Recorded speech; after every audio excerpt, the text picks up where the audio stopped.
是法界略说于业障因由上。李瑞烈老师主讲提到《大藏经》第4册兴起经有提到佛陀晚年身体的病痛网页链接。不是说修行人就不会有身体的病痛，也不是说像佛陀呢那么有修行的人，子孙都是会非常优秀。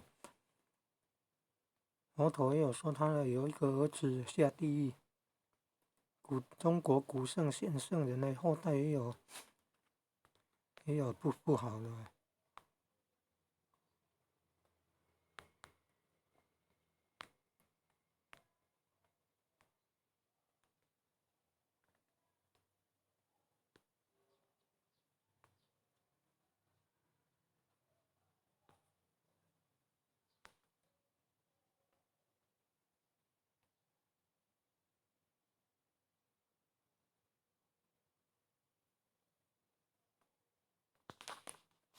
佛说兴起行经兴起行经啊，大藏经第4册，兴起行经，佛说兴起行经。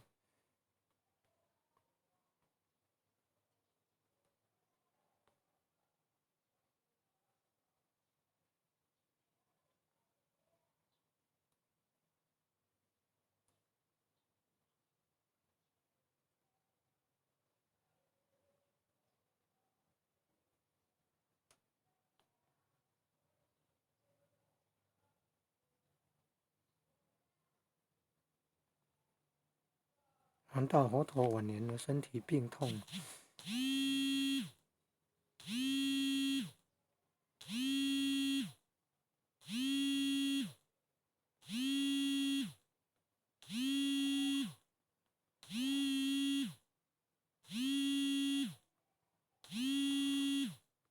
有的诈骗或者是有的骚扰，就麻烦。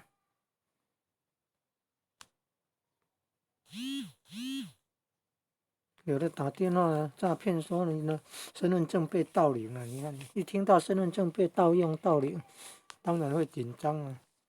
但是因为紧张就失去那个理智啊，就被控制啊。他说有什么调查局的在调查，你要注意听啊，配合他。他当然就会注意听了，他还交代说不要再去找别人来哦，你自己听就好。这就是有问题的地方。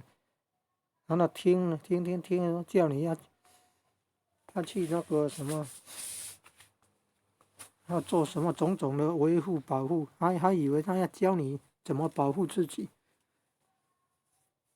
结果就是要你把身份证号码都告诉他，把银行存款账号都要告诉他。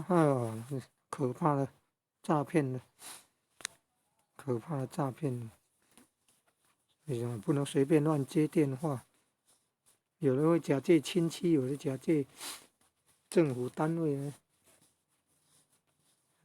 呢，进行诈骗很可怕。